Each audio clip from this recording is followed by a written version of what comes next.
यह एक live computer class की वीडियो है। मैंने आपको पिछली क्लास में सिखाया था एमएस वर्ड में page layout tab. Page layout tab के अंदर कुछ ऑप्शन रह गए थे पिछली क्लास में, जो कि मैंने इस क्लास के अंदर पूरा कंप्लीट बता रखा है। और आज की इस वीडियो के अंदर आप सीखने वाले हैं एमएस वर्ड में रेफरेंस टैब।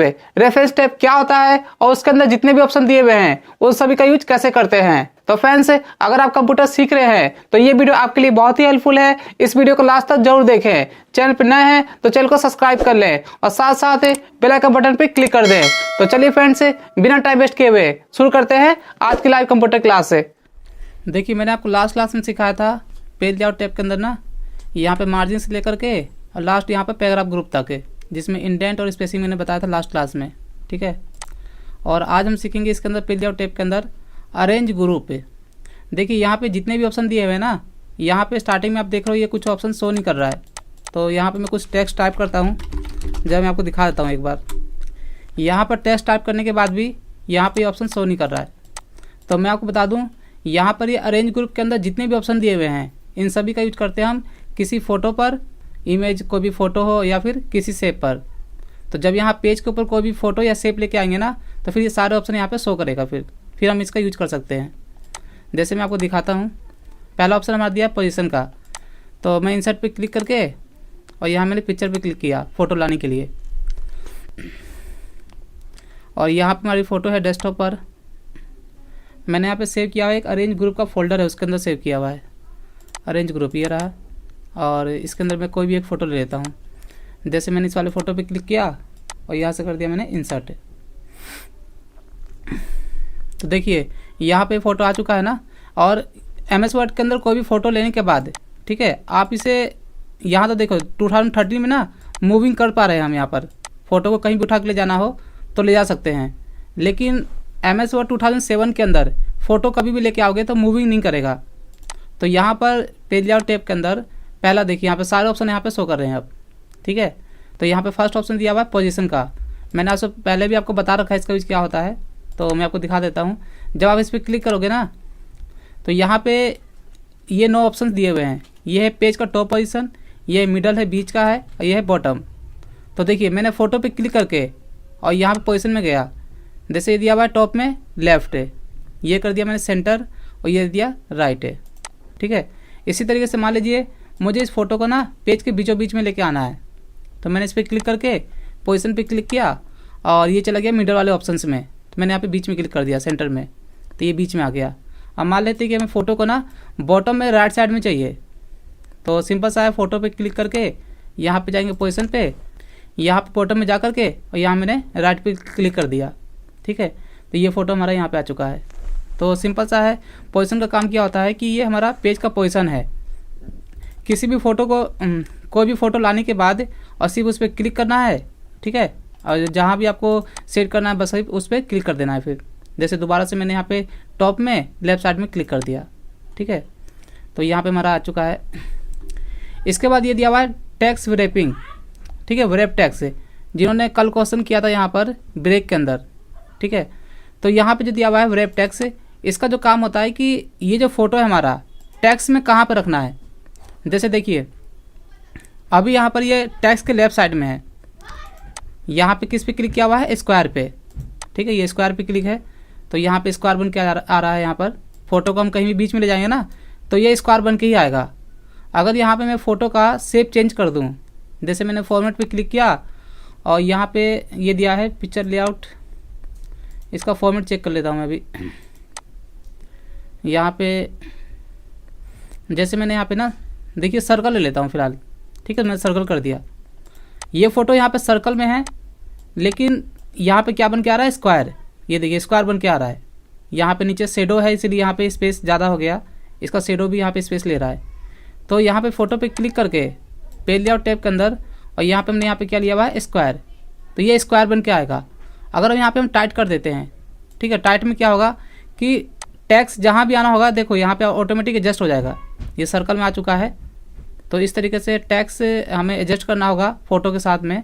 तो यहाँ पे हम क्या यूज करेंगे, यहाँ इसके अंदर टाइट ऑप्शंस, यहाँ पे जितने भी ऑप्शन दिए हुए ना सबका डिफरेंट वर्क है। जैसे मैंने यहाँ पे क्लिक कर दिया बिहाइंड टेक्स्ट से, तो ये टेक्स्ट के पीछे चला गया। मुझे इसे टेक्स्ट के ऊपर दिखाना है, तो मैंने वेरेप टेक्स्ट पे क्लिक किया और यहाँ पे क्लिक कर दिया मैंने, ये दिया हुआ है इन फ्रंट ऑफ टैक्स से, तो ये हमारा टैक्स के ऊपर आ गया। ये देखो मैं यहाँ पे दिखाता हूँ, तो ये हमारा टैक्स के ऊपर है। और फिर दोबारा से टैक्स के बीच में करना होगा, तो यहाँ पे कर देंगे हम स्क्वायर। तो यहाँ पे जितने भी ऑप्शन दिए हुए हैं ना, तो किसी भी फ़ोटो को या शेप को लाने के बाद कहाँ पे आपको रखना है, ये सारी चीज़ें यहाँ पे दिया हुआ है। तो स्टेप बाय स्टेप आप जब क्लिक करके देखोगे तो आपको सब कुछ समझ में आ जाएगा कि यहाँ पर टेक्स्ट वेरेप का काम किया होता है। तो सिंपल से आपको यही याद रखना है कि वेरेप टेक्स्ट का जो काम होता है, पिक्चर या शेप लाने के बाद टेक्स्ट में हमें कहाँ पे दिखाना है, सेंटर में, ठीक है, या बीच में स्क्वायर में, या टाइट मतलब बिल्कुल एग्जैक्ट बीच में दिखाना है, जैसे टेक्स्ट को एडजस्ट करके। अब यहाँ पे स्क्वायर किया हुआ है, तो मैं अगर दोबारा से टाइट कर दूंगा ना, तो देखो ये जो टेक्स्ट हमारा यहाँ सर्कल में ऑटोमेटिक एडजस्ट हो गया, ठीक है। तो हमें यहाँ पे देखना पड़ता है कि कौन सा ऑप्शन यहाँ पे यूज करना है। चलो इसके बाद दिखाता हूँ मैं यहाँ पे। तो ये हो गया हमारा पोजीशन, ये हो गया वेरेप टेक्स्ट। यहाँ पे दिया हुआ है ब्रिंग फॉरवर्ड, सेंड बैकवर्ड। तो इन दोनों का यूज ना हम मल्टीपल शेप्स और मल्टीपल फ़ोटो पे करते हैं। तो मैं इस फोटो को यहाँ से हटा देता हूँ, ठीक है, और जो भी टेक्स्ट टाइप किया हुआ ना, इसे भी मैं यहाँ से हटा देता हूँ। तो मैंने कीबोर्ड से कंट्रोल पे प्रेस किया और यहाँ पे डिलीट की प्रेस कर दिया, ठीक है। तो यहाँ पे मल्टीपल फ़ोटो लेके आता हूँ मैं, इंसर्ट पे क्लिक करके मैंने पिक्चर पे क्लिक किया और ये यहाँ पर मेरे पास 5 फ़ोटो है। तो मैं यहाँ पे सभी को सिलेक्ट करके और यहाँ पे इंसर्ट पे क्लिक कर देता हूँ। तो ये सारी फ़ोटो यहाँ पे आ चुकी है, ठीक है। तो इसको मैं आपको आगे पीछे करके सेट कर देता हूँ। इसको मैं थोड़ा सा छोटा कर देता हूँ यहाँ पे इस तरीके से, ठीक है, ये छोटा हो गया। इसको भी छोटा कर देता हूँ। तो सभी को ना एक के ऊपर एक सेट कर देता हूँ मैं, क्योंकि एक के ऊपर एक फ़ोटो रखेंगे ना, तभी हम यहाँ पे पेज लेआउट टैब के अंदर इन दोनों ऑप्शन का यूज कर पाएंगे। तो यहाँ पे मैं एक के ऊपर एक से सेट कर देता हूँ यहाँ पर। तो यहाँ पे मैंने ऐसे कर दिया और ये हमारा 4 नंबर पे है, इसको भी मैं यहाँ पे ऐसे कर देता हूँ। चलो 4 ही फ़ोटो लेता हूँ फिलहाल अभी मैं, और एक ये है, इसे मैं हटा देता हूँ फिलहाल, ठीक है। तो ये हमारी 4 फ़ोटो हो गई। देखिए यहाँ पे इसको मैं ऐसे कर देता हूँ ताकि साफ साफ दिखाई देगा। ये देखिए, तो यहाँ पे हमारे पास 2 ऑप्शन दिए हुए हैं, ब्रिंग फॉरवर्ड, सेंड बैकवर्ड। तो मैं दोनों में डिफरेंट बता दूँ। किसी भी फ़ोटो को अगर आपको पीछे के लिए जाना, पीछे की ओर, जैसे ये फ़ोटो सबसे ऊपर है, तो अगर हमें इसे पीछे ले जाना होगा किसी भी फ़ोटो के पीछे बैक साइड में, तो यहाँ पे यूज करेंगे हम सेंड बैकवर्ड, ठीक है। और कोई भी फ़ोटो अगर नीचे है, उसको दोबारा से अगर ऊपर लाना होगा, तो यहाँ पे हम यूज करेंगे ब्रिंग फॉरवर्ड। तो इसमें भी 2 ऑप्शन दिया हुआ है। जैसे मैंने इस पर क्लिक किया, ठीक है, तो इसमें 2 ऑप्शन यहाँ पे दिए हुए हैं। पहला ऑप्शन है हमारा ब्रिंग फॉरवर्ड। इसका काम क्या होता है मैं दिखा देता हूँ। मैंने यहाँ पर, जैसे यहाँ पे बीच में फ़ोटो है, 2nd नंबर पे है ये वाली फ़ोटो, ठीक है, 2nd नंबर पे है। मुझे यहाँ पे दिखाने से 3rd पे, 3रे नंबर पर। तो इसे मुझे एक स्टेप ऊपर लेके आना है।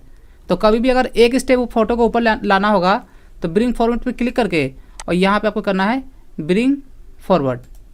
तो ये देखो, ये आ गया आपका 3रे नंबर पे, ठीक है, एक बार ऊपर लाने के लिए।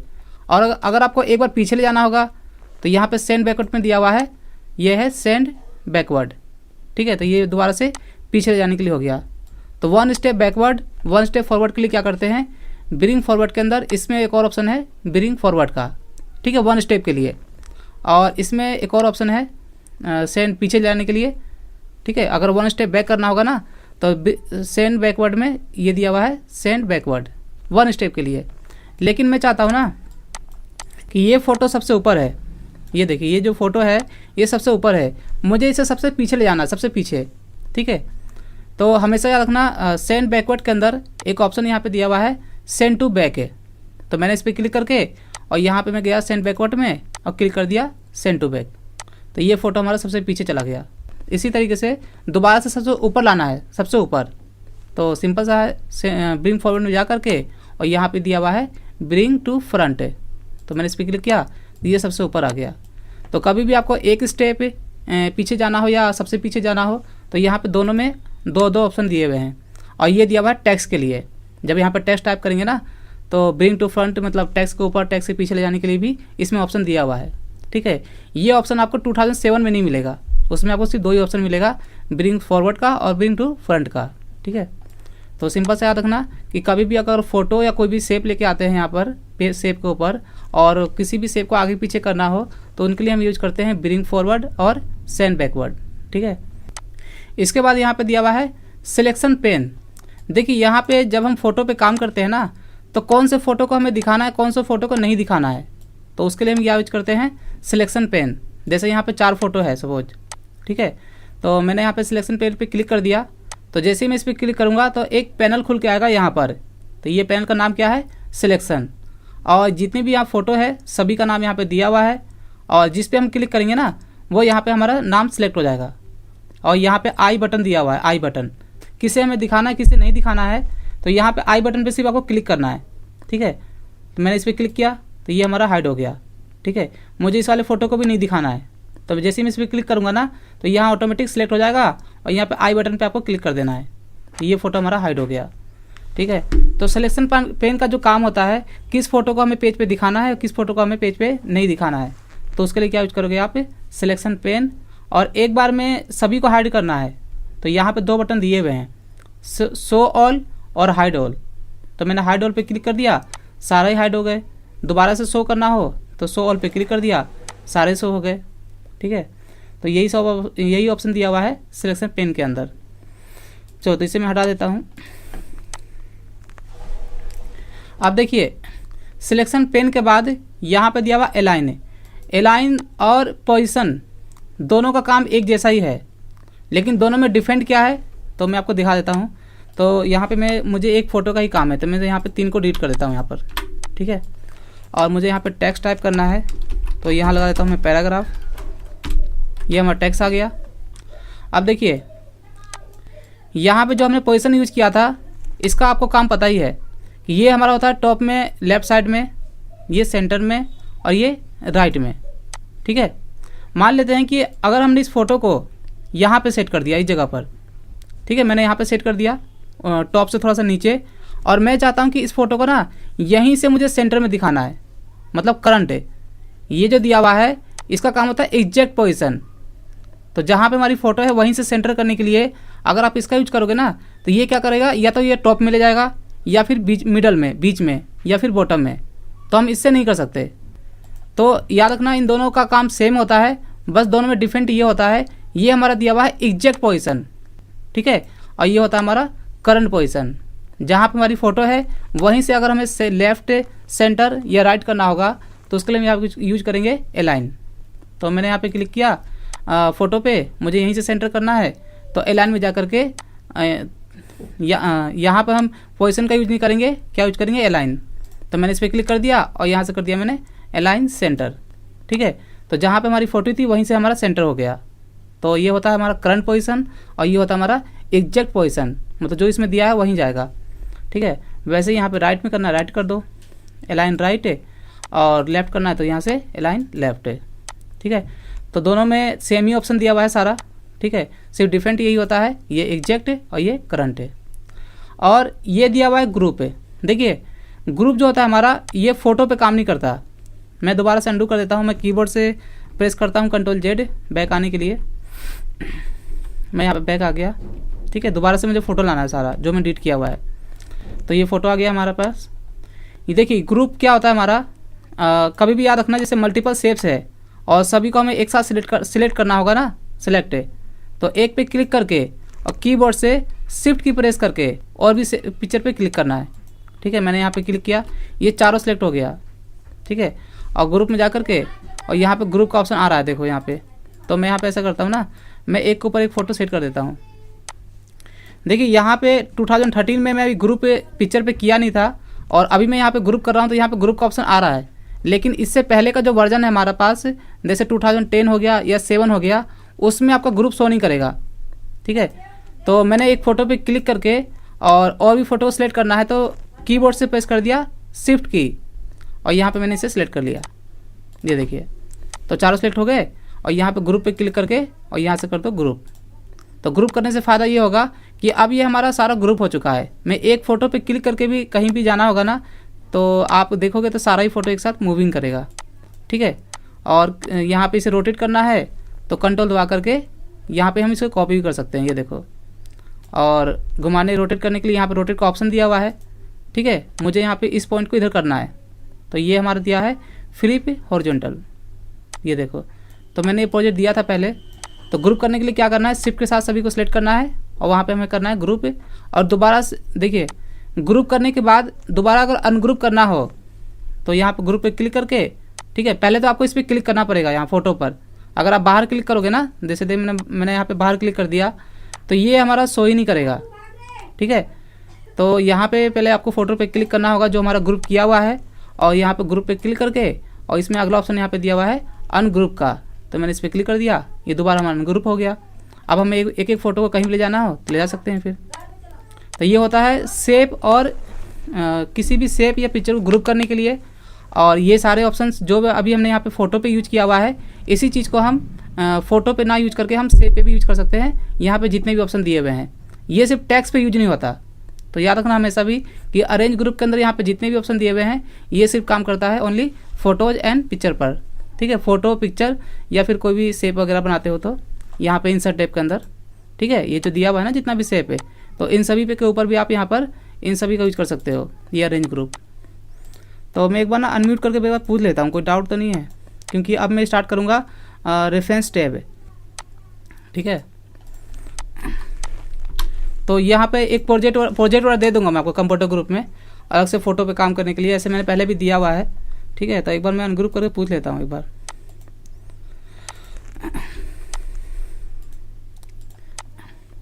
हाँ, अनग्रुप कर दिया मैंने सभी को।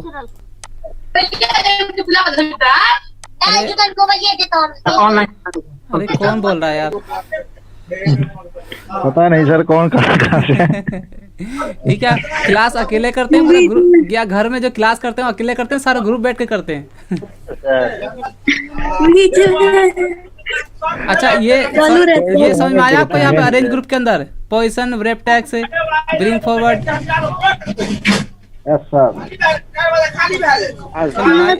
ये तो कहीं लड़ाई हो रही है क्या? सर ये तो मोहल्ले को सिखा रहे हैं पूरे को। लग तो ऐसे ही रहा मुझे। पूरा मोहल्ला ही हो रहा है। कोई बैठा होगा। हाँ, कोई बात नहीं, कोई दिक्कत नहीं। नहीं, आवाज नहीं करना चाहिए ना फिर भी। अच्छा, ये समझ में आया यहाँ पे अरेंज ग्रुप के अंदर पोजीशन, व्रैप टैग्स, ठीक है, bring forward, send backward, selection pen, align, group और रोटेट। बहुत ही अच्छा ऑप्शन है हमारा। जब कोई फोटोग्राफ पे काम करोगे ना तो इसका यूज करना पड़ता है हमें। तो एक बार आप मुझे बता दो, कोई क्लियर है सभी को? सर एक बार रोटेट बता दीजिए। कौन सा? रोटेट बता देता हूँ मैं आपको। अरे बताइएगा फिर से। कौन सा?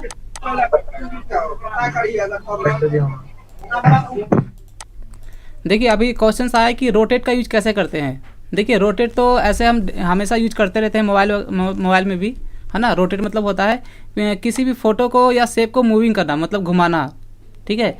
जैसे मैं आपको दिखाता हूँ, यहाँ पे ये जो फ़ोटो है, जरा ध्यान देना इस चीज़ पे। इस पर मैं रोटेट करके दिखाता हूँ मैं भी, और थोड़ा सा इसे बड़ा भी कर देता हूँ मैं। तो यहाँ पर ये जो हैंड है इस साइड में है, ये हैंड इस साइड में, दो यहाँ पर हाथ है, ठीक है, दो हाथ दिए हुए हैं। तो मैं चाहता हूँ इस वाले हैंड को ना इधर करना है, और इस वाले हैंड को मुझे इधर दिखाना है। तो रोटेट पे क्लिक करके, और लेफ़्ट से राइट करने के लिए क्या करते हैं, हॉरिजॉन्टल। तो अब आप यहाँ पे देख सकते हो, ये हैंड हमारा इधर आ गया और ये इधर आ गया, ठीक है। अगर मुझे इसे उल्टा दिखाना होगा, मुझे यहाँ पे जो ट्री है ये नीचे दिखाना है और हैंड ऊपर दिखाना है, तो रोटेट पे क्लिक करके, और ये इसका यूज़ तो तभी करोगे जब आप पहले फ़ोटो पे क्लिक करोगे, ठीक है। तो फ़ोटो पे क्लिक करके रोटेट पे क्लिक करना है, और यहाँ पे यूज करना है फ्लिप वर्टिकल। तो ये हमारा ये उल्टा हो गया। और फोटो अगर घुमाना होगा तो रोटेट, देखो आप यहाँ से, तो जो यहाँ पे दिया हुआ है जैसे 90 डिग्री, वर्टिकल, हॉरिजॉन्टल, ठीक है, यहाँ पे मोर भी है। तो मोर में क्लिक करोगे ना तो इसमें डिग्री के हिसाब से कर सकते हो आप, ठीक है। यहाँ पे परसेंटेज टाइप करना पड़ता है। तो मैं आपको दिखा देता हूँ। आपको कभी भी रोटेट करना होगा ना तो फोटो पे क्लिक करके नीचे यहीं पे रोटेट का बटन दिया हुआ है नीचे साइड में, आप इसी पे क्लिक करना, और जैसे चाहे आपको घुमाना है आप यहाँ पे फ़ोटो को घुमा लेना। तो जब आप यहाँ पे यूज करोगे ना फिर आपको इसकी ज़रूरत ही नहीं पड़ेगी। तो रोटेट का काम क्या होता है, किसी भी फ़ोटो को मूविंग करना, ठीक है। तो क्लियर है? अच्छा देखो, मैंने कल आपकी क्लास से बताया था आपको लोगों को, पेज लेआउट टैब के अंदर ये सारा बता दिया, मार्जिन से लेकर के लास्ट पैराग्राफ ग्रुप तक है, इंडेंट स्पेसिंग तक कल बताया था मैंने। और आज मैंने आपको बताया है अरेंज ग्रुप के अंदर अगर किसी को कोई डाउट है कल की क्लास में और आज की क्लास में तो वही सिर्फ पूछना, और जिनको डाउट नहीं है वो अपना म्यूट ही रखना, अपना म्यूट कर देना अपने पास से। तो पूछ लो, मैं दोबारा से बता दूंगा, ठीक है। और फिर आगे क्लास को स्टार्ट कर दूँ, ठीक है, आगे बताता हूँ फिर मैं। तो मैं यहाँ पे आप लोग को ना अनम्यूट कर देता हूँ। किसी को डाउट है पूछ सकते हैं अभी कल की क्लास में और आज की क्लास में। रैप टैक्स के बारे में बताइएगा। व्रैप टैक्स, चलो व्रैप टैक्स बता देता हूँ, दोबारा से बताता हूँ। व्रैप टैक्स, आप लेट आए हो क्या? मैं अभी पूरा बताया हूँ फुल। चलो दो कोई बात नहीं, दोबारा बता देता हूँ। मैं यहाँ पे पहले टेक्स्ट ले आता हूँ कुछ, क्योंकि व्रैप टैक्स जो होता है वो टेक्स्ट पे ही काम करता है, टेक्स्ट और फोटो दोनों मिला करके। और यहाँ पे मैंने टेक्स्ट ले आया, देखो टेक्स्ट लेके आया हूँ, फिर भी यहाँ पे ये शो नहीं कर रहा है, ठीक है, व्रैप टैक्स से, क्योंकि इसका यूज टेक्स्ट के साथ तो होता है लेकिन फ़ोटो भी आपको लाना पड़ेगा। देखना अभी यहाँ पे जैसे मैं फ़ोटो पे क्लिक करूँगा तो यहाँ पे हमारा टेक्स्ट व्रैप यहाँ पे शो कर रहा है, ठीक है। अब मैं आपको दिखाता हूँ यहाँ पर इसका यूज होता क्या है। जैसे ये फ़ोटो टेक्स्ट के बीच में है, मुझे इस फ़ोटो को टेक्स्ट के पीछे दिखाना है, ठीक है। तो व्रैप टेक्स्ट पे क्लिक करो और इसमें दिया हुआ है बिहाइंड टेक्स्ट, तो ये टेक्स्ट के पीछे चला गया। दोबारा मुझे अब मैं चाहता हूँ कि इसे मुझे टेक्स्ट के ऊपर दिखाना है, टेक्स्ट के ऊपर, बीच में भी नहीं दिखाना, टेक्स्ट के ऊपर दिखाना है। तो व्रैप टेक्स्ट पे क्लिक करके और यहाँ से कर दो इन फ्रंट ऑफ टेक्स्ट है, तो ये हमारा टेक्स्ट के ऊपर आ गया, ठीक है। और अगर आपको बीच में दिखाना होगा, बीच में, तो इसी में जा कर के यहाँ पे क्लिक करना आपको स्क्वायर पे, तो ये बीच में आ गया। और आप चाहते हो कि जहाँ भी ये फ़ोटो हो, ठीक है, जहाँ भी ये फ़ोटो हो वहाँ पे टेक्स्ट होना ही नहीं चाहिए, या तो टेक्स्ट ऊपर होना चाहिए या फिर टेक्स्ट नीचे होना चाहिए। तो क्या करना है, फ़ोटो पे क्लिक करके टेक्स्ट पे जाओगे और यहाँ पे एक ऑप्शन दिया हुआ है, यहाँ पे इन लाइन विथ टेक्स्ट है, ये देखो। तो इस फोटो को कहीं भी ले जाओ, ठीक है, तो क्या होगा कि टेक्स्ट या तो ऊपर होगा या फिर नीचे होगा, ठीक है, इसके साथ में नहीं होगा। तो सिंपल सा है, व्रैप टेक्स्ट का जो काम होता है कि फ़ोटो को आपको टेक्स्ट में कहाँ पे दिखाना है, ऊपर में, नीचे में, बीच में, कहीं भी दिखाना हो अपना दिखा सकते हो, ठीक है। और मैं आपको दिखा देता हूँ और भी चीज़, जैसे मैंने दोबारा से स्क्वायर कर दिया, ठीक है। और इसके अंदर ये दो ऑप्शन याद रखना ज़रा, स्क्वायर, ठीक है, स्क्वायर तो समझ में आ गया आपको। ये जो टाइट दिया हुआ है, टाइट, ठीक है, अगर मैं इस शेप का इस वाले स्क्वायर पिक्चर को मैं किसी दूसरे शेप में कन्वर्ट कर देता हूँ। मैंने फॉर्मेट पे क्लिक किया और यहाँ पे मैं यहाँ से शेप चेंज कर देता हूँ इसका। जैसे मैंने यहाँ पे दे दिया सर्कल है, सर्कल ही ठीक है, यहाँ पे और भी नहीं दिया हुआ इसमें, मैंने सर्कल पे ही क्लिक कर दिया, ठीक है। इसमें शेडो आ रहा है, शेडो, तो शेडो यहाँ पे देखते हैं, शेडो का ऑप्शंस हटाने के लिए ये यहाँ मैंने सिंपल कर दिया, देखो शेडो हटा दिया मैंने, ठीक है, शेडो यहाँ पे हटा दिया। अब नीचे पे एक्स्ट्रा स्पेस नहीं हो रहा है अब, और इसको मैं थोड़ा सा और सर्कल में दिखा देता हूँ, ठीक है। देखो तो ज़रा आप इस पे ज़रा ध्यान देना, फ़ोटो हमारा सर्कल में है लेकिन यहाँ पे फॉर्मेट पेज लेआउट टैब के अंदर टेक्स्ट व्रैप में हमने यहाँ पे क्या यूज़ किया हुआ है, स्क्वायर। तो ये यहाँ पे ना स्क्वायर बन के आ रहा है, देखो ज़रा ध्यान देना, ये तो बिल्कुल टेक्स्ट एकदम सीधा है, बिल्कुल इधर भी और इस साइड में भी, तो ये स्क्वायर बन के आ रहा है। तो हमें यहाँ पे ना यूज करना पड़ता है टाइट है, बहुत ही अच्छा ऑप्शन है हमारा, क्योंकि कभी कभी हम फोटो लगाते हैं ना बीच में, तो उसी हम चाहते हैं कि जैसा हमारा शेप है उसके अकॉर्डिंग यहाँ पे हमारा टेक्स्ट काम करे। तो आप यहाँ पे देख सकते हो, यहाँ पे टेक्स्ट भी हमारा सर्कल में हो गया, ठीक है। तो ये हमें यूज करना पड़ता है काम करते समय, इसलिए मैंने आपको अलग से बताया है स्क्वायर और टाइट का यूज, ठीक है। तो और कोई डाउट है किसी को तो पूछ सकते हैं कल की क्लास में या फिर आज की क्लास में। तो मैं यहाँ पे अनम्यूट कर देता हूँ। सर, हाँ सर सिलेक्शन पेन का यूज क्या रहता है? अगर इमेज नहीं भी चाहिए तो हम डिलीट भी तो कर सकते हैं वो इमेज को। हाँ डिलीट कर सकते हो, लेकिन डिलीट करने के बाद फिर आप वहाँ पे अंडू करोगे तो काफ़ी डाटा आपका हट जाएगा ना। सिलेक्शन पेन में क्या होता है कि आपने किसी चीज़ को हाइड कर दिया और आपने पेज पे और भी बहुत सारा काम कर लिया, पूरे पेज में काम कर लिया, ठीक है।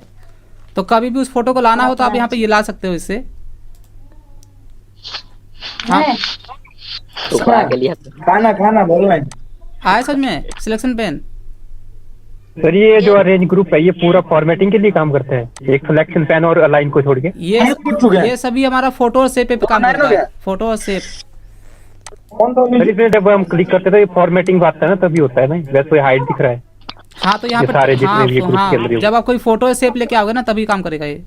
तभी शो करेगा। हाँ जी, और ये जो पोजीशन है सर, ये मतलब फोटो, ये भी पिक्चर के लिए काम करता है या टैक्स के लिए भी? ये सभी पे काम करता है, टैक्स पे काम नहीं करेगा ये आपका, टैक्स में नहीं होता है ये, फोटो और सेव पे काम करता है सारा टोटली। ओनली पिक्चर में ही है? हाँ हाँ हाँ, आप यहाँ फोटो पे के देखो, यहाँ पे जो शो कर रहा है सिलेक्शन पेन, जैसे मैंने इस पर क्लिक किया तो आप यहाँ पे क्या देखोगे, इसमें कुछ है ही नहीं। अगर यहाँ पे शो भी कर रहा है तो आप यहाँ पे यूज कैसे करोगे, क्योंकि यहाँ पे हमने कोई ना कोई फोटो लाया ना सेव लाया है। तो अगर ये यहाँ पे शो भी कर रहा होगा ना तो यहाँ पे यूज नहीं कर पाओगे जब तक आप यहाँ पे कोई फोटो या सेव नहीं लेके आओगे आप, क्योंकि इसका जो काम होता है किसी भी सेव को या फोटो को हाइड करना, शो करना। मैं आपको दिखा भी देता हूँ। मैं यहाँ पे इंसर्ट पे गया, सेव पे क्लिक किया और यहाँ से मैंने एक सेव ले लिया, ठीक है। तो जैसे मैंने यहाँ पे सेव बनाया तो आप यहाँ पे देख सकते हो यार सेव का नाम आ चुका है। तो और भी मैं यहाँ पे एक और बना लेता हूँ सेव, ठीक है। जैसे मैंने यहाँ पे एक बना लिया, यहाँ पे मैंने यहाँ पे ले लिया सर्कल में ले लिया है, देखो ऐसा ले लिया। तो 2 सेव है, अब किसे दिखाना है किसे नहीं दिखाना है, ठीक है। तो मैं यहाँ पे हाइड कर दिया, ये हाइड हो गया हमारा, ठीक है। तो सिलेक्शन पेन जो होता है हमारा सिर्फ किसी भी सेव को या पिक्चर को शो करने के लिए, हाइड करने के लिए। तो अब आप इसका यूज कर सकते हो यहाँ पर, ठीक है। और ये जो दिया हुआ है अलाइन, अगर मैं इस पर क्लिक करने के बाद देखूँ ना तो ये देखो कोई भी ऑप्शन यहाँ पे शो नहीं कर रहा है, ठीक है। बाकी ये तो अलग चीज़ें हैं, वो तो करते करते सब सीख जाओगे कैसे करना है, ठीक है। अच्छा, क्लियर है सभी को? यहाँ पे बहुत लोग कॉलम फिर से बताना ना। यस क्लियर है। मैंने अनम्यूट कर दी, बहुत सारे लोग म्यूट है सभी लोग। Continue sir. हाँ मैंने अनम्यूट कर दिया, बहुत सारे लोग म्यूट कर रखे थे ना यहाँ पर, मैं सभी को म्यूट कर रखा है, लेकिन यहाँ पे कर नहीं पा रहे कोई नहीं। चलो कोई डाउट तो नहीं है? हाँ, किसी ने अभी कोई क्वेश्चन किया? No sir. हाँ, अभी किसी ने कुछ कोई डाउट नहीं है सर। अभी किसी ने कुछ पूछा था अभी? नहीं सर, आगे बढ़ाइए। हाँ आगे बढ़ाता हूँ, ठीक है। तो अरेंज पेज लेआउट टेप कर लोगे ना? जी जी। हाँ, काम कर लेना इसके ऊपर। बाकी जहाँ डाउट वगैरह या कोई भी क्वेश्चन होगा तो फ्राइडे को देख लेंगे, फ्राइडे को यही क्लास चलेगी, ठीक है। Okay sir. हाँ, काम करो, जितने भी डाउट्स वगैरह है तो बीच में भी पूछ सकते हो, प्लस फ्राइडे के दिन यही क्लास चलेगी आपकी, कि जितने भी प्रॉब्लम्स वगैरह होगा उसका सोल्यूशन मैं करूँगा फ्राइडे को, ठीक है। और मैं तो यही कहूँगा सभी को कि जो भी काम करते हैं कंप्यूटर वगैरह पे या लैपटॉप पे, और जितने भी क्वेश्चंस आपके पास माइंड में आता है अलग से कॉपी में नोट कर लो, और बीच में अगर टाइम नहीं मिल पाता है पूछने का ना तो फ्राइडे को पूरा फुल टाइम मिलेगा, अपना पूछ सकते हो आराम से। चलो, तो मैं यहाँ पे दोबारा से म्यूट कर देता हूँ।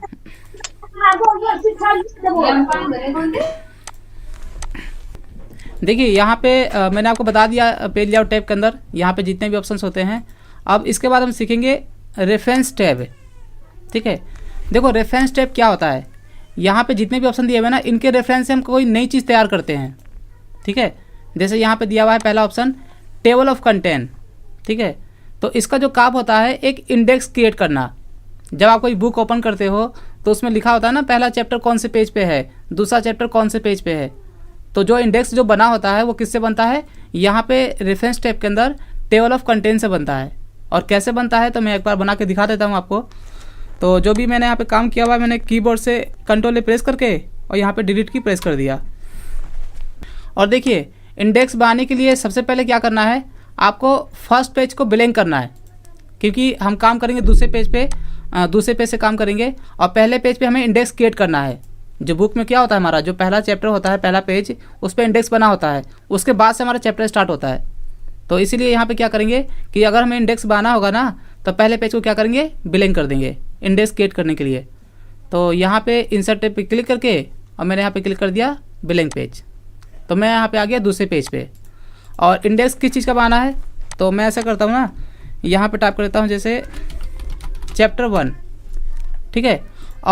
और याद रखना जैसे जो भी आप हेडिंग टाइप करोगे चैप्टर का, तो ये सिंपल नहीं होना चाहिए, ये आपको इसको हेडिंग बनाना पड़ेगा आपको। अगर आप यहाँ पर रेफरेंस टैब के अंदर टेबल ऑफ कंटेंट यूज कर रहे हो ना, तो जो आप हेडिंग टाइप करोगे उसको आपको हेडिंग क्रिएट करना पड़ेगा। सिंपल टाइप करके अगर बनाओगे तो नहीं बनेगा फिर, तो याद रखना। तो मैं होम टैब पे क्लिक करके और यहाँ से मैं हेडिंग 1 पे क्लिक कर देता हूँ, ठीक है। तो आपको हेडिंग बनाना पड़ेगा, अगर आप हेडिंग नहीं बनाते हो तो आपका इंडेक्स नहीं बन पाएगा, ठीक है। तो इस चीज़ को याद रखना। तो मैंने यहाँ पे हेडिंग बना दिया और इसका साइज में इंक्रीज कर देता हूँ, ठीक है। तो मैं मान लेता हूँ ना चैप्टर 1 के बारे में नीचे यहाँ पे मुझे टाइप करना है, तो मैं टाइप नहीं करता हूँ, मैं ऐसा करता हूँ मैं खाली पेज कर देता हूँ, ब्लैंक कर देता हूँ यहाँ पर। जैसे मान लेते हैं कि पहला चैप्टर हमारा 3 पेज का है, तो बुक में क्या होता है, टाइप होता है, हमारा पूरा चैप्टर टाइप किया जाता है। तो यहाँ पे मुझे टाइप नहीं करना है, मैं बिलिंग छोड़ देता हूँ। ठीक है, तो इंसर्ट टैब पे क्लिक करके और मैंने यहाँ पे 3 पेज पे बिलिंग कर दिया। ठीक है, 3 बार क्लिक कर दिया, 1 2 3, तो 3 पेज मैंने बिलिंग कर दिया। तो मान लिया हमने पहला चैप्टर 3 पेज का है, और अब मैं यहाँ पे टाइप करता हूँ चैप्टर 2। ठीक है, यहाँ से, और इसको भी हेडिंग बनाना है आपको, हेडिंग जरूर बनाना। आप हेडिंग नहीं बनाओगे तो आपका फिर इंडेक्स नहीं बनेगा, याद रखना है चीज़ को। तो मैंने यहाँ पे इंक्रीज कर दिया साइज। मान लेते हैं कि चैप्टर 2 हमारा 4 पेज का है, तो मैं इंसर्ट पे क्लिक करके और यहाँ पे 4 पेज बिलिंग कर देता हूँ, 1 2 3 4। ठीक है, तो मैंने अभी कितने चैप्टर बनाया, सिर्फ ओनली 2। ऐसे और भी चैप्टर बना सकते हैं, तो मैं आपको सिर्फ 2 पेज दिखा देता हूँ। तो 2 चैप्टर मैं बना लिया, और इंडेक्स क्रिएट करने के लिए अब हमें जाना है फर्स्ट वाले पेज पे जो हमने बिलिंग किया हुआ है। तो यहाँ पे मैं स्क्रॉलिंग करके जाता हूँ ऊपर, तो मैंने वर्टिकल स्लाइडर से मैं ऊपर आ गया, और फर्स्ट पेज पे आने के बाद ना आपको इस पर क्लिक करना है। कई लोग क्या करते हैं कि ऊपर पहले पेज पे आ जाते हैं, यहाँ पे मैं अपने कंप्यूटर सेंटर पढ़ाता हूँ, तो पहले पेज पे आने के बाद ना क्लिक नहीं करते हैं। ठीक है, तो अगर हम क्लिक नहीं करेंगे तो हमारा जो कर्सर है वो सबसे नीचे वाले पेज पे है, तो यहाँ पे आ करके आपको क्लिक भी करना है। तो मैंने इस पर क्लिक कर दिया। अब इंडेक्स बनाने के लिए आपको क्या करना है, रेफरेंस टैब पे क्लिक करना है, टेबल ऑफ कंटेंट पे क्लिक करना है, और इसके अंदर यहाँ पे नीचे ऑप्शन दिया हुआ है कस्टम टेबल ऑफ कंटेंट। ठीक है, आपको इस पर क्लिक करना है, और यहाँ पे दिया हुआ है फॉर्मेट। ठीक है, फॉर्मेट में आपको जब इस पर क्लिक करोगे ना, जैसे मैं आपको दिखाता हूँ, ये देखिए यहाँ पे हमने हेडिंग 1 लिया है, तो ये बिल्कुल सिंपल में है। तो मुझे मान लेते हैं कि मुझे दिखाना है बोल्ड में या डार्क वगैरह जैसा भी, तो यहाँ से फॉर्मेट चेंज कर दो। तो मैं फॉर्मेट पे गया, यहाँ पे क्लिक किया मैंने क्लासिक पे, तो यहाँ पे आपको दिखाएगा हेडिंग 1 इस टाइप से आएगा। ठीक है, तो मैंने इसमें और भी ले लिया, जैसे मैंने कर दिया डिस्टिंक्टिव, तो ये कुछ इस तरीके से आएगा। तो मुझे मान लीजिए ऐसा दिखाना है, तो जो भी आपको फॉर्मेट चाहिए यहाँ पे आप ले सकते हो फॉर्मेट अपने अकॉर्डिंग। और जैसे यहाँ पे चैप्टर का नाम होगा ना, तो बीच में आपको क्या दिखाना है, अंडरलाइन दिखाना है, डॉट दिखाना है, या फिर डैश दिखाना है। तो उसके लिए यहाँ पे आपको यूज करना पड़ता है टैब हीडर। ठीक है, जब आप इस पर क्लिक करोगे तो यहाँ पे आपको 3 ऑप्शन दिखाई देगा, डॉट डैश और अंडरलाइन। तो मैंने यहाँ पे कर दिया डॉट। ठीक है, डॉट चाहिए मुझे, और बस इतना ही करना आपको, सिर्फ आपको फॉर्मेट लेना है और क्या करना है, ओके। तो जैसे ही मैं ओके क्लिक करूँगा ना, तो आप यहाँ पे देख सकते हैं हमारा इंडेक्स बन के आ चुका है। चैप्टर 1 हमारा 2 पेज से स्टार्ट है, और चैप्टर 2 हमारा 5 पेज से स्टार्ट है। तो ये जो हमने इंडेक्स बनाया हुआ है, ये जो हमने इंडेक्स बनाया किससे बनाया, हमने टेबल ऑफ कंटेंट से।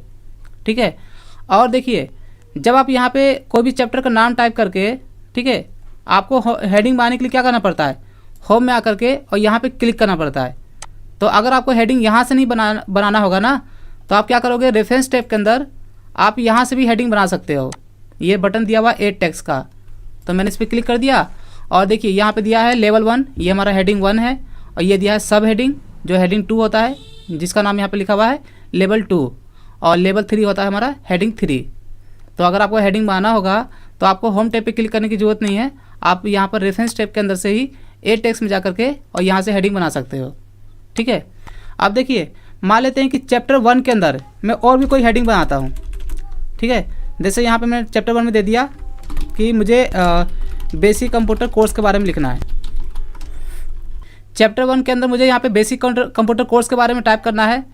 ठीक है, तो ये भी हेडिंग है, तो ये हमारा क्या है, मेन हेडिंग। तो ये क्या बनेगा, हमारा सब हेडिंग। आप लोगों को पता है, मैंने स्टार्टिंग बता रखा है। तो मैं अब होम में ना जा करके मैं रेफरेंस टैब में जा करके मैं यहीं से हेडिंग बना देता हूँ।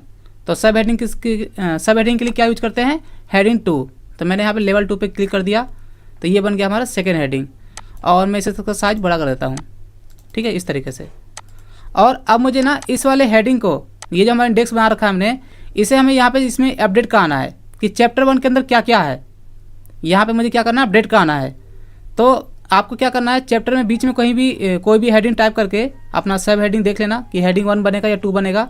और यहाँ पे अपडेट का आने के लिए आपको इस पर क्लिक करके और यहाँ पे रेफरेंस टैब पे क्लिक करना है।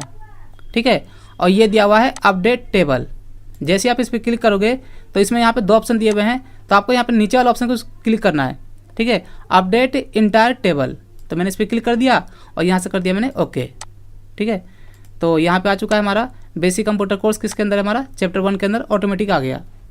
ठीक है, और ये हमारा इसका पेज नंबर दिया हुआ है। तो इस तरीके से आप यहाँ पे दिखा सकते हो। ये हमारा चैप्टर 1 हो गया, चैप्टर 2 हो गया। तो आपका प्रोजेक्ट क्या है आज का, जो मैं काम समझ लो कि ये जो हमारा दिया हुआ है ना, मैंने अभी बनाया आपको 2 चैप्टर से।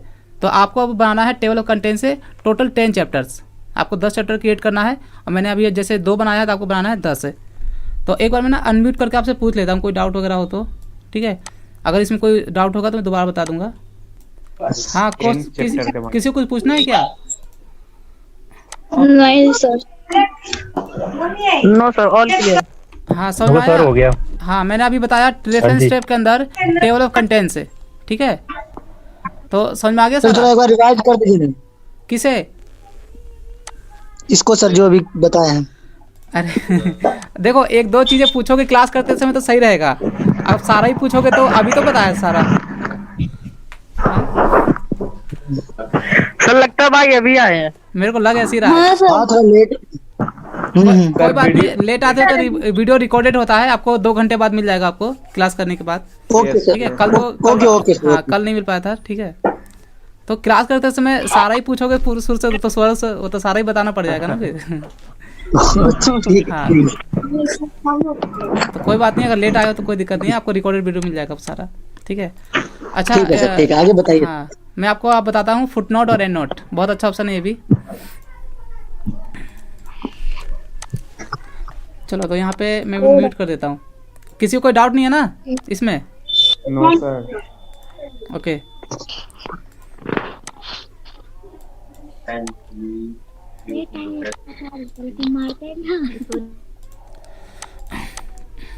तो देखिए यहाँ पे रेफरेंस टाइप के अंदर टेबल ऑफ कंटेंट क्लियर हो गया।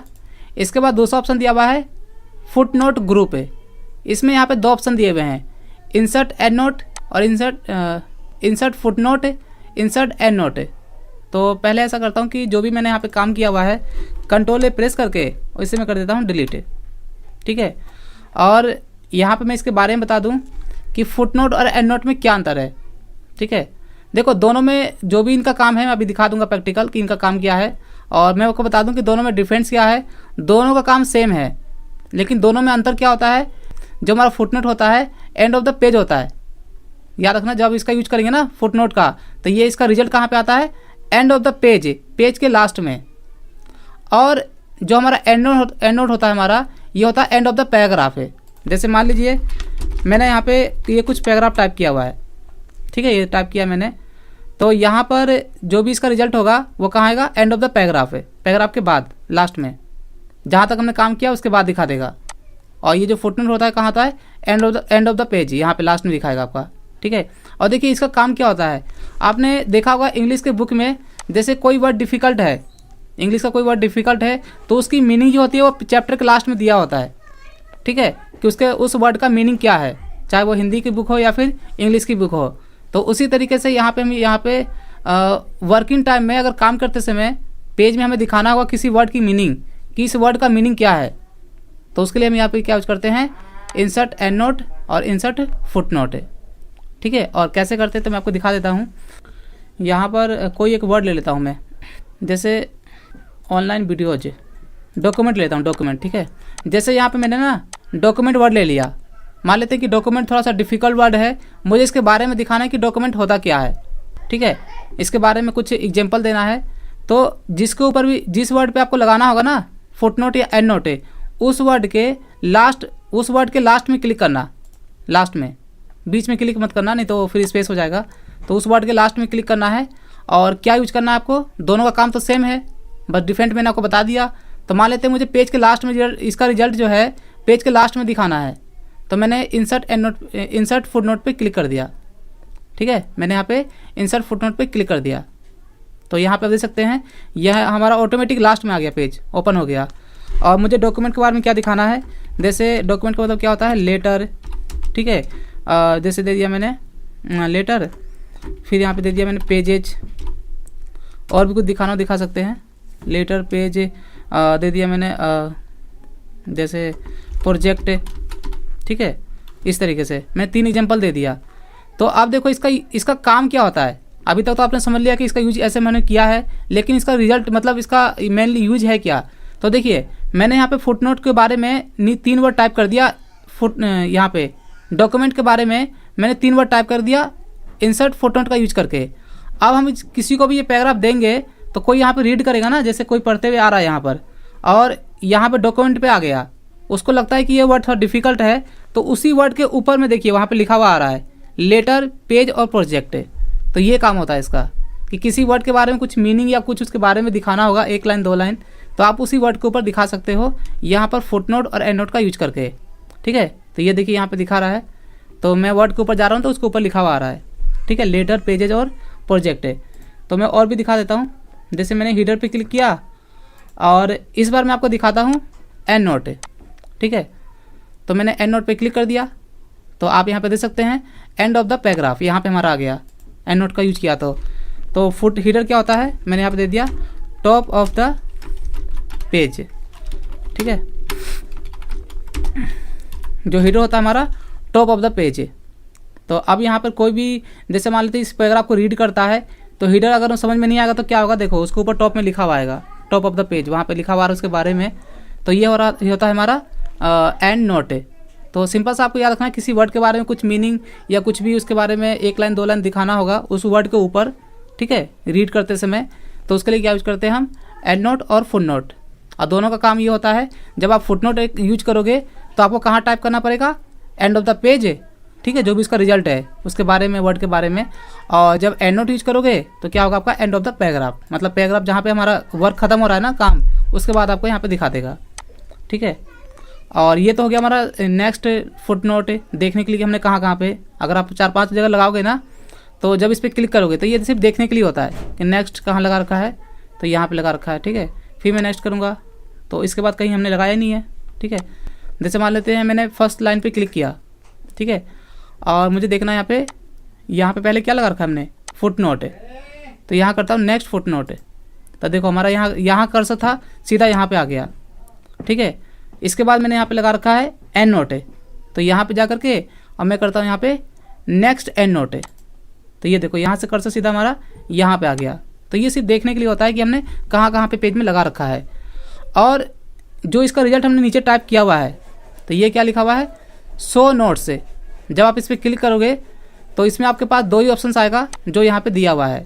ठीक है, व्यू फुटनोट एरिया देखने के लिए जहाँ पे आपने टाइप किया हुआ है कि आपने वहाँ पे किस वर्ड पे लगा रखा है, और ये दिया हुआ है व्यू एंड नोट एरिया। तो मुझे फुटनोट देखना है तो मैंने इस पर क्लिक करके और यहाँ से कर दिया ओके। ठीक है, तो ये हमारा एरिया ओपन हो गया। वैसे ही मान लीजिए मैं कहीं पे रहूँगा पेज में भी। ठीक है, तो मैंने इस पर क्लिक किया और मुझे इस बार देखना है एंड नोट एरिया, तो मैंने इस पर क्लिक किया और यहाँ से कर दिया ओके। तो ये हमारा एंड नोट पे आ गया कर्सर हमारा। ठीक है, तो इसका जो काम होता है कि किसी वर्ड के बारे में कुछ मीनिंग्स देना वगैरह हो, 1 लाइन 2 लाइन, या उसके बारे में कोई एक वर्ड दिखाना हो, तो उसके लिए क्या यूज करते हैं हम, फुट नोट और एंड नोट। तो मैंने आपको चारों बता दिया। और एक बार अनम्यूट करके मैं पूछ लेता हूँ, अगर डाउट होगा तो दोबारा बता दूंगा।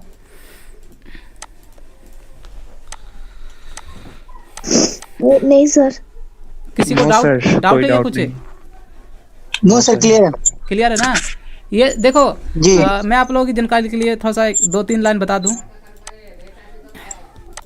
देखिए, जब हम MS वर्ड सीखते हैं ना, तो मैं सभी के लिए बता दूं जिन्होंने पहले से सीखा होगा, कई लोग तो सीखे हुए हैं, कुछ लोग, और कई लोग स्टार्टिंग कर रहे हैं बिल्कुल मेरे साथ। ठीक है, तो मैं आप लोगों की जानकारी के लिए बता दूं कि MS वर्ड में काम करने के लिए, ठीक है, आपको क्या क्या आना चाहिए, होम, इंसर्ट, डिजाइन और पेज लेआउट। अगर आप इस चारों ऑप्शंस के अंदर जितने भी यहाँ पे इसके फीचर्स दिए हुए हैं, जितने भी टूल्स है और सारी चीज़ आपको आता है ना, तो MS वर्ड के अंदर कोई भी कैसा भी प्रोजेक्ट हो आप सारे काम कर सकते हो। पेज लेआउट के बाद ये जितने भी ऑप्शन यहाँ पे दिए हुए हैं, जैसे रेफरेंस हो गया, मेलिंग हो गया, तो इन सभी का हम बहुत ही कम यूज करते हैं। ज़्यादातर मैं आपको बता दूँ 1 या 2%, 100 में से 1-2% हम इसका यूज करते हैं। बाकी सारा काम हमारा होता है 98% होम से लेकर के पेज लेआउट के बीच में। तो अगर आपको इनमें से सभी चीज़ें आता है तो कोई भी आपको दिक्कत नहीं होगा MS वर्ड में काम करने के लिए। ठीक है, तो मैंने आपको बताया भी रेफरेंस टैब के अंदर यहाँ पे टेबल ऑफ कंटेंट और फुटनोट। ठीक है, ये मैंने बता दिया। चलिए अब मैं आपको बताता हूँ यहाँ पर सिटेशन एंड बिब्लियोग्राफी ये क्या होता है। तो मैंने जो भी यहाँ पे काम किया हुआ है, मैंने Ctrl+A प्रेस करके और कीबोर्ड से प्रेस कर दिया डिलीट की। ठीक है, मैं सारी चीज़ें बीच बीच में बताता रहता हूँ कि जो यहाँ पे कर रहा हूँ, क्योंकि मैं यहाँ पे कीबोर्ड से बटन दबाता हूँ तो आप लोगों को दिखाई थोड़ी दे रहा होगा, है ना। तो मैं इसलिए बोल देता हूँ कि मैंने यहाँ पे कौन कौन सा बटन प्रेस किया है, ताकि आप जब वीडियो भी देखोगे तो आपको समझ में आ जाएगा कि मैंने कौन कौन सा बटन वहाँ पे प्रेस किया था काम करते समय। देखिए इसका काम क्या होता है, सिटेशन एंड बिब्लियोग्राफी। जैसे आपने देखा होगा ना, कोई बुक ओपन करते हैं तो बुक में नीचे राइटर का नाम लिखा होता है, ठीक है, राइटर का नाम लिखा होता है, पब्लिश कब हुआ था, ईयर लिखा होता है, ठीक है, फिर उसमें राइटर कौन है, पब्लिशर कौन है, तो एक बुक में नीचे एक लाइन में लिखा होता है पूरा, अब कौन से सन में पब्लिश हुआ है वो सब दिया होता है। उसी तरीके से जैसे कोई मूवी आती है तो आपने देखा होगा मूवी का चैप्टर लगा होता है सिब्बल सिनेमा के बाहर, तो मूवी का जो चैप्टर लगा है सबसे नीचे में देखना, वहाँ पे लिखा होता है सिंगर कौन है, राइटर कौन है, प्रोड्यूसर कौन है, सबका नाम लिखा होता है, प्लस साथ में ईयर भी होता है। तो ये वही चीज़ है सिटेशन एंड बिब्लियोग्राफी। तो अगर आपको किसी बुक के बारे में या किसी मूवी के बारे में, सारे ऑप्शन इसके अंदर दिए हुए हैं, ठीक है, आपको किस चीज़ के ऊपर एक बिब्लियोग्राफी बनाना है, सिटेशन क्रिएट करना है। तो करने के लिए क्या करते हैं मैं बता देता हूँ। आपको यहाँ पे इसका यूज करने के लिए ना इंसर्ट सिटेशन पे क्लिक करना है, और यहाँ पे एक ऑप्शन दिया हुआ है ऐड न्यू सोर्स है, ठीक है, मैंने इस पर क्लिक कर दिया। तो देखिए यहाँ पे एक पैनल खुल के आया हुआ है क्रिएट सोर्स का, और यहाँ पे दिया हुआ है टाइप ऑफ सोर्स है, आपको किस टॉपिक के ऊपर एक सिटेशन क्रिएट करना है, बिब्लियोग्राफी। तो जैसे पहला ऑप्शन यहाँ पे दिया हुआ है बुक का, तो बुक में देखो जैसे यहाँ पे बुक सिलेक्टेड है ना, तो नीचे यहाँ पे लिखा हुआ आ रहा है, ठीक है, ऑथर कौन है ना, ऑथर, फिर टाइटल, ठीक है, year, city, publisher, standard number, और भी इसके बारे में करना होगा तो नीचे यहाँ पे लिखा हुआ है शो ऑल बिब्लियोग्राफी फील्ड से, ठीक है, बिब्लियोग्राफी फील्ड से। तो मैंने इस पर क्लिक किया तो देखो यहाँ पे सारा दिखा रहा है इसके अंदर, state, country, publisher, editor, volume, number of volumes, ये बुक के बारे में कंप्लीट डिटेल टाइप करने के लिए होता है। तो मैं इसे हटा देता हूँ। और क्या क्या इसके अंदर है, तो मैंने इस पर क्लिक किया एरो बटन पे, देखो यहाँ पे दिया बुक सेक्शन, जर्नल आर्टिकल्स, और देखो यहाँ पे रिपोर्ट है, वेबसाइट हो गया, ठीक है, मूवी का दिखाता हूँ, ये रहा फिल्म। अगर मैं यहाँ पे फिल्म सेलेक्ट करता हूँ ना, तो देखो यहाँ पे क्या आ रहा है, title, production company, director, year. तो यहाँ पे सिर्फ आपको टाइटल टाइप करना है, कंपनी का नाम टाइप करना है, कौन सी कंपनी बना रही है इस मूवी को। मैं यहाँ इस पर क्लिक करता हूँ 100 और पे, तो देखिए यहाँ पे सारी डिटेल आ चुकी है, प्रोड्यूसर नेम है ना, प्रोडक्शन कंपनी, डायरेक्टर, कंट्री है ना, कंट्री, डिस्ट्रीब्यूटर, राइटर, मीडियम, कौन सी मीडियम में बनेगी, ठीक है। तो मैं आपको सिर्फ शॉर्ट में दिखा देता हूँ, ऐसे मैं टाइप तो करके दिखा दूंगा सारा, तो मैं आपको शॉर्ट में दिखा देता हूँ, आपको समझ में आ जाएगा। तो मैं फिलहाल यहाँ पे लेता हूँ बुक, तो मैं यहाँ पे बुक ही लेता हूँ, ऊपर गया टॉप में और यहाँ से ले लिया मैंने बुक, ठीक है। ऑथर दे दो यहाँ पे किसका नाम देना है, जैसे मैंने यहाँ दे दिया, मान लेते हैं रमेश कुमार, एक नाम दे दिया मैंने ऑथर का। टाइटल में क्या देना है, टाइटल में कंप्यूटर का नाम देता हूँ मैं, जैसे बेसिक कंप्यूटर, ठीक है, बेसिक कंप्यूटर का बुक यहाँ टाइटल दे दिया मैंने। ईयर क्या देना है, ये अभी 21 चल रहा है। सिटी कहाँ है, तो दे दिया मैंने दिल्ली। पब्लिशर्स कौन इसे पब्लिश करेगा, तो मैं अपना कंप्यूटर सेंटर का नाम देता हूँ, ठीक है। और स्टैंडर्ड नंबर, और भी बहुत सारी चीज़ें होती हैं बुक जब बनाते हैं तो, है ना, जो बुक बनाता है उनको पता होगा किस अंदर क्या क्या चीज़ें होती हैं। तो यहाँ पे क्लिक करके और भी क्या फिल करना है, यहाँ पे सारा डिटेल यहाँ पे दिया हुआ है। तो एडिटर, वॉल्यूम, पेज नंबर वगैरह होता है, वॉल्यूम्स वगैरह, तो देना हो जो भी दे देंगे। और देने के बाद ठीक है, जो भी फील्ड है यहाँ पे फील्ड टाइप करके और क्या करना है आपको, ओके करना है सिर्फ। तो जैसे ही मैं ओके करूँगा ना, तो यहाँ पर देखिए कुछ इस तरीके से आपको दिखा देगा, ये बिल्कुल हेडिंग बन के आया हुआ है, और इसका ना स्टाइल होता है यहाँ पर, ठीक है। तो स्टाइल तो हम बाद में यूज करेंगे। इंसर्ट सिटेशन यूज करने के बाद आपको जाना पड़ता है बिब्लियोग्राफी में, आपको इस पर क्लिक करना है, और नीचे एक ऑप्शन दिया हुआ है इंसर्ट बिब्लियोग्राफी। तो मैंने इस पर क्लिक कर दिया, तो आप यहाँ पे देख सकते हैं, यहाँ पे सारी डिटेल यहाँ पे आ चुकी है एक बार में। तो इसी तरीके से बुक में होता है। और ये जो यहाँ पे आया हुआ है ना, इसे हटा दो आप, ठीक है। तो यहाँ पे इस तरीके से आ रहा है नाम, ईयर, कंप्यूटर का नाम, फिर यहाँ पे स्टेट, और ये दिया पब्लिशर का नाम, यहाँ दिया ईयर, ठीक है। इसे अगर इसका स्टाइल चेंज करना होगा, इसे मुझे कुछ डिफरेंट तरीके से दिखाना है, तो ये दिया हुआ है स्टाइल। तो मैं यहाँ पे क्लिक करके स्टाइल चेंज कर देता हूँ। तो जैसा भी आपको दिखाना होगा खाली यहाँ पे क्लिक करते जाना, और यहाँ पे आपको स्टाइल दिखा देगा, ये देखो, ठीक है। तो यहाँ पे आ गया कंप्यूटर, बेसिक कंप्यूटर, ये बुक है हमारा। ऑथर कौन है, ये इस तरह दिखा रहा है, कुमार राकेश, दिल्ली, यहाँ पे दिखा दे सारा, ठीक है। सारे नाम यहाँ पे आ चुके हैं, ठीक है। आपका स्टेट भी है, ऑथर का भी है, पब्लिशर का भी है, ईयर भी है, सब कुछ है। तो इस तरह से दिखाने के लिए होता है। तो एक बार मैं अनम्यूट कर देता हूँ, लेकिन पहले बता देता हूँ, एक ऑप्शन रह गया और, तो आपको ये समझ में आ गया होगा यहाँ पर बिब्लियोग्राफी, इंसर्ट, सिटेशन और स्टाइल। आप देखिए यहाँ पे इन तीनों का यूज करने के बाद जैसे हमने यहाँ पे बना लिया, और इसमें अगर हमें कुछ ऐड करना है या चेंज करना है तो उसके लिए हम यूज करते हैं मैनेज सोर्स। तो मैंने इस पर क्लिक कर दिया, ठीक है। तो दोबारा से यहाँ पे ओपन हो चुका है। मैंने यहाँ पे पहले भी बना रखा है 2-3, तो यहाँ पे सबका नाम दिखा रहा है। तो जो भी यहाँ पे हमारा है, जो अभी हमने बनाया है उस पर क्लिक करना है आपको। तो मैंने यहाँ बीच में देखो, ये बीच में दिया हुआ है बेसिक कंप्यूटर का, मैंने इस पर क्लिक कर दिया और ये दिया हुआ है एडिट करने का ऑप्शंस। मैंने एडिट पे जैसे ही क्लिक करूँगा ना तो देखना यहाँ पे क्या होता है, दोबारा से हमारा पेज ओपन हो गया। तो जो भी इसमें आपको चेंज करना चेंज कर सकते हैं, कुछ ऐड करना ऐड कर सकते हैं, और लास्ट में फिर ओके करके और यहाँ पे क्लोज कर देंगे तो यहाँ पे अपडेट हो जाएगा फिर। तो ये सिंपल सा होता है एक बिब्लियोग्राफी क्रिएट करने के लिए। तो समझ में आ गया होगा, बाकी अगर नहीं होगा तो दोबारा बता दूंगा। तो एक बार मैं अनम्यूट कर देता हूँ आप लोगों को।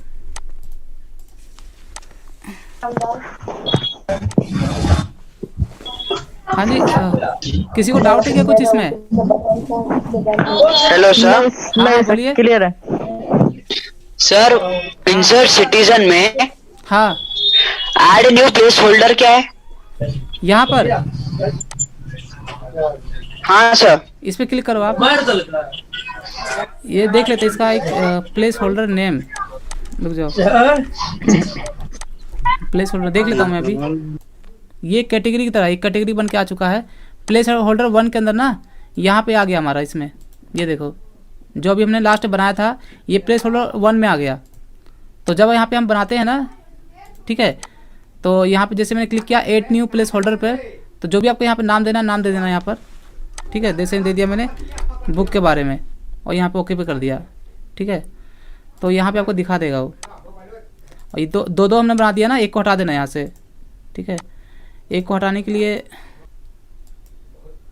ठीक है, यहाँ से एडिट कर दिया मैंने, यहाँ एडिट का बटन दिया हुआ है और एडिट हो गया, ये नहीं हो गया।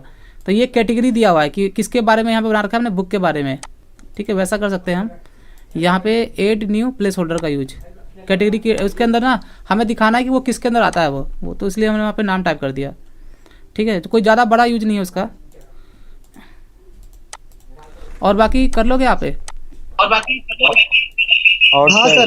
हाँ सर, हाँ ठीक है। तो मैंने आपको बताया अभी यहाँ पे रेफरेंस के अंदर table of contents, insert footnote, and note और इंसर्ट सिटेशन से, ठीक है। Sir one question. हाँ पूछिए।